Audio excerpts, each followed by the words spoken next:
Ladies and gentlemen, boys and girls, bikers, strikers, and income tax hikers, welcome along to the Joe Spivey YouTube channel, where we discuss books and little else. And welcome back to, first of all, the Virgin's Emporium, folks. This is where Grand Viceroy Spivey does his most repugnant and seditious activities. We are back in the lair. I've got a few more additional objects to show you.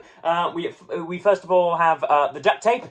So if indeed the KGB agent that is strapped to your chair is sticking to Putin's line, and you don't want to hear anything more from the blighter, then that's clearly what that's used for. Just pop it around there, maybe go around the chin and all will be sorted. And we do also have here what appears to be a serrated knife. So again, if indeed the KGB agent isn't forthcoming with the information on the new blueprints for the Lubyanka, then indeed you can, I did practice this before coming on air. I now look like Johnny English, don't I? You can probably, with this, you can saw away at his gooch, I imagine. But anyway, yes, it is a glorious, peerless, early spring day here in northern England. We've had the first blue bottle of spring, the first bluebell of spring, and it's all marvellous. Not a cloud in the sky. I could easily be filming in the Mauritius right now, or Mauritania, or somewhere hot. It is quite marvellous.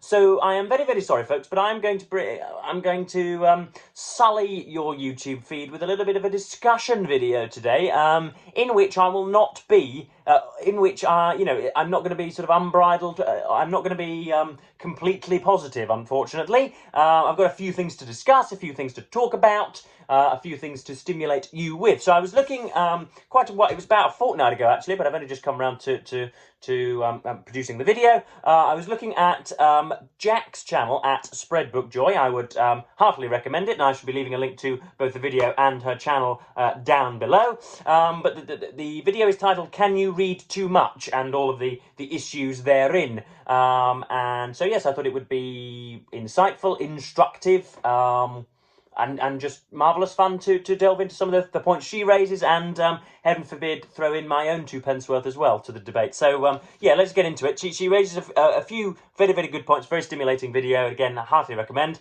So the first point is, how damaging is your current reading load to the rest of your life? She introduces a concept of having a finite amount of time. She was reading some self-help efficiency book on, how you can sort of innovate in order to make your life more productive or whatever. And she goes a little bit further than the biblically mandated 70 years and 10, and says that we have 80 years and 50 weeks in which to live, and therefore we have 4,000 weeks in which to do everything that we want to do. That is, of course, not quite true, because between the ages of maybe 0 and 8, you aren't able to read and spend most of your time sucking on the teat, and then presumably in the last sort of 5 years to the last decade of your life, you are yellowing your armchair with urine, so you're probably not able to read then either. So it's probably more like 3,500 weeks we have to read, which is still nonetheless considerable.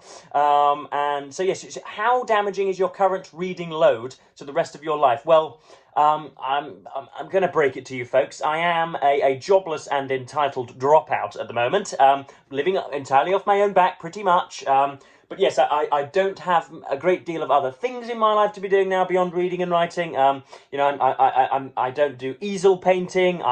I'm not part of a gambling syndicate. I'm not a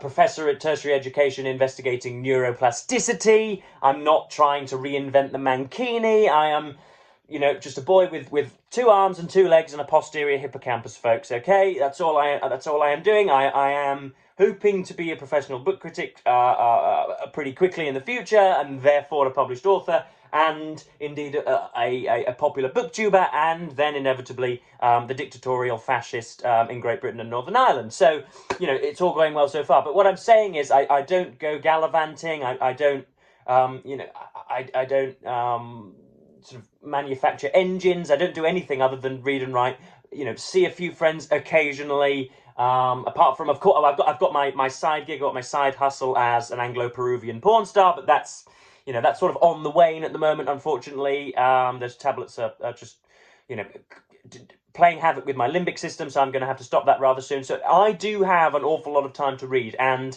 the question of reading too much has never really crossed my mind. She refers very often to the sort of voracious nature of online numbers and of accruing a certain amount, a certain pile of books, and then chomping through them.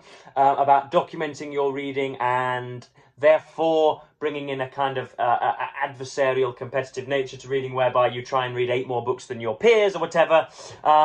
And that's jolly well fine, and she views that in a negative light. But I've always found that rather fulfilling and rather tempting and rather tittillating, actually, to be able to think, well, I've got this one next, and then this one next, and then this one next, and treating separate titles as different lily pads across which to leap. I think that's inspiring and enthusing and energizing, and is not a negative at all. I've never felt as if it has harmed my retention or comprehension of a book. I mean, far from calling it a penchant, I think I have made it a not really a niche, but a positive of my channel, that I am able to both speed through books with the rapidity of a professional book critic, and also relate all of my findings and any of my insights or any of the things that any of the valences, the subtle valences that I've taken from the book. So I've never felt as if my speed reading or the rapidity with which I read 2 or 3 books very often every single week has ever been deleterious to my comprehension, and therefore I'm really very happy with it. So just sort of picking up on some more things that she discussed. We've got the toxicity of goal setting. Books have become something to finish rather than to savour. And again, that pretty much links into my past point, which is one of not really noticing the difference between finishing and savouring. We need to draw a very, very, very subtle difference between reading slowly and reading deeply. One is a question of speed, and one is a question of harvesting one's information. So I know, obviously, our patron and pariah simultaneously, both here on BookTube and in the reading world, is obviously Steve Donoghue, and he does not sub-vocalise, and therefore can probably read 4, 5, 6 titles in one single day, 24-hour period. That may be an indication of his being a Martian, or it may indeed be an indication of his erstwhile position as a book critic. So that's a huge shock to some people, and you would never challenge any of his comprehension of any of the works, or any of his ratiocination or anything like that. You would never say that Steve is reading too quickly, or anybody that doesn't sub-vocalise for that matter. You would never insult them by saying that they are smashing through a book and as not appreciating all the subtleties and nuances and all of the all of the tiny little quotidiana of a particular book. You would never say that of them. So we need to draw a distinction between reading slowly and reading deeply, as Benjamin McAvoy might have it. So yeah, I don't think she really made that distinction very well, or if she did make it, didn't make it very, very well. And I also think that most of this stems from not enjoying the book that you're currently reading, whether that's because you've read it for 18 hours that particular day, or it's because you've just picked it up. Most of the time when you think you're reading too much, it is because you're finding the particular book that you are tackling disfavourable or not conducive to your sensibility or your temperament. You're just not getting on with it. And I think that's nothing to do with, not really much to do with anybody's habits. I don't think that's anything to do with anybody's reading temperament or their attention span. I think that is largely to do with the fact that we give far too much credit to most books.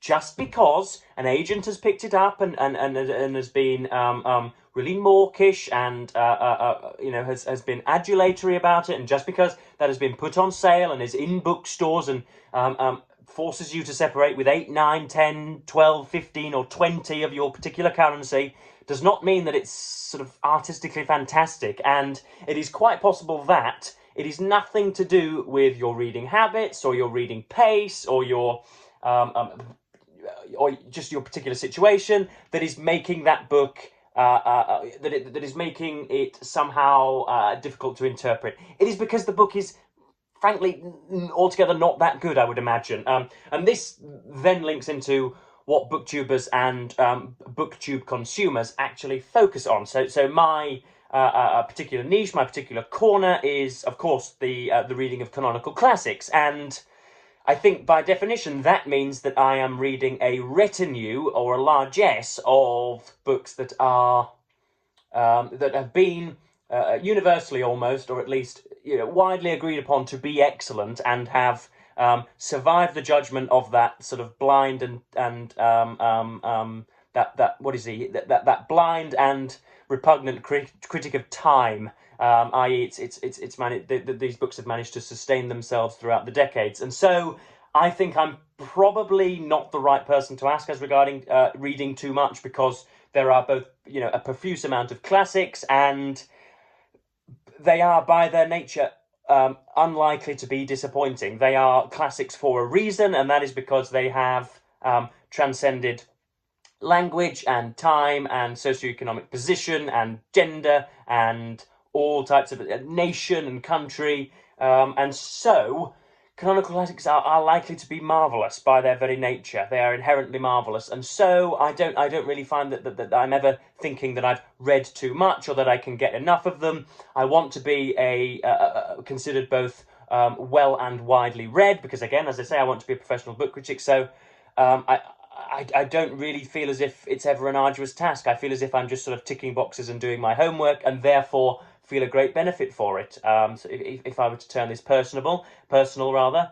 So I really do think that I could probably read P.G. Wodehouse while Nigel Farage read the eulogy at my father's funeral, and would still be enthused by it and would still find it excellent. I don't think that the amount I've read that particular day, or my particular reading habits or circumstances, really impinges an awful lot on my judgment or enjoyment of a book. I really don't get this idea, unfortunately. She also in a sort of I thought it was a little bit of a weird segue or a weird tangent. She blames rampant consumerism and the sort of ever bubbling broth of bidirectional digital media and clickbaity and everything sort of bleeping and blurting in your face to free market capitalism, when it is of course plutocratic avarice that is doing that, rather than the nature of trading one thing for another. That's I thought it was a sort of a subtle thing to point out, but nonetheless it added to the video. And again, the concept of information overload, the idea that there is a sort of set amount, an invariable set amount of information. There is a sort of the quantity theory of information. You're always allowed to sort of imbibe the same amount of information, but you can only do it at different times, and you can't actually increase the amount that you read, and you can't increase your tolerance or your resistance, your diligence or your resilience to reading at all, which is of course pretty untrue. We all probably started reading Alice in Wonderland, or the Mr. Men books, or Jacqueline Wilson, or Jeff Kinney and the Diary of a Wimpy Kid at the age of 7, 8, 9 and 10, and at that point experienced satiety having read one of those books, whereas nowadays we would probably read them and find that really wasn't enough, and we'd have to send it windmilling through the living room and picking up a copy of something else. So the idea of information overload is, again, I think it's asinine and specious, and sounds really nice and helps people compartmentalize their deficiencies occasionally. You can see how strict I'm getting now and stern I'm getting. This is not nice, is it? And slightly vitriolic, Joe. But yeah, you can see how it can be a method of people rationalizing their deficiencies and shortcomings and pitfalls, and failing to recognize that they really could read an awful lot more. Because, of course, Jack points out very nicely that she's got an awful lot of booktube events to be doing. For some reason, I am impervious to those book events, or some invitations are being lost in the mail, or maybe that's because people think I would just be rather overbearing on one of the communal chats. But yeah, she mentions reading for the sake of booktube events, but most of the time the other things that people would want to do rather than reading for booktube events is probably just watching Yogi Bear and Winnie the Pooh copulate on TikTok, or the latest lobster that Kim Kardashian has cooked for Gordon Ramsay, or how quickly Elon Musk thinks we can colonize Saturn, or whatever, So I do think there was an awful lot of leniency there. I think she could have been a little bit sharper and a little bit more bristling, and I am all the time. You could easily be reading now rather than watching this turtleneck little wastrel blather on about reading habits. So yeah, I do think we were a little bit more lenient on on our audiences than we ought to have been. But yes, a very, very, very interesting video, and something that I wanted to contribute to. I think my opinions are fairly well cemented on the matter. But yes, it was an interesting thing to think about. But I think, yeah, most of the time, if you're not enjoying a book, it isn't much to do with your life circumstances, and is to do with the paucity of quality within that book. I would probably put it down to. That might sound a little bit harsh, but yeah, there we are. This was my little disquisition in Grand Viceroy Spivey's lair, and yeah, I hope you enjoyed it. This is, yeah, can you read too much? Please let me know in the comments whether you ever felt as if you've been reading too much, or whether you think, like any type of activity, cardiovascular training, or indeed just memory practice, you need to push yourself, and you need to apprehend and learn to appreciate discomfort in order to sort of widen your reading parameters. Because, you know, if none of us had ever gone beyond the jurisdiction or remit of what we thought possible, then heaven forbid would we ever have been able to have read War and Peace, or The Brothers Karamazov, or Middlemarch, or Clarissa, or Shearer's Rise and Fall of the Third Reich, or another huge series that will probably come to mind, Lord of the Rings, for example. If we had never pushed the boat out, as the neologism or idiom would have it, would we be able to do so now? So I think, folks, as in most videos I tell you, we need to toughen up.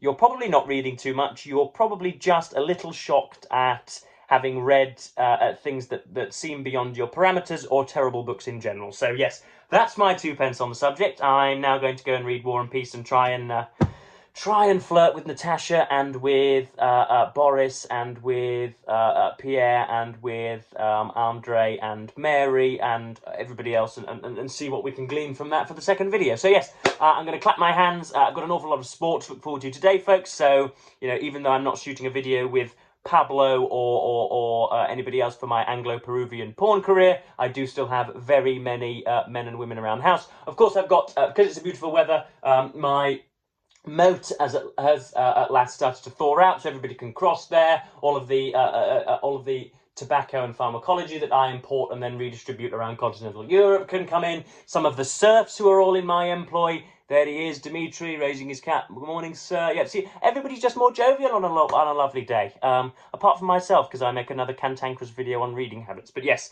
I'm finally going to shut up, guys, and yeah, go and read some Tolstoy. So I'm going to say thank you ever so much for watching BookTube, and say goodbye.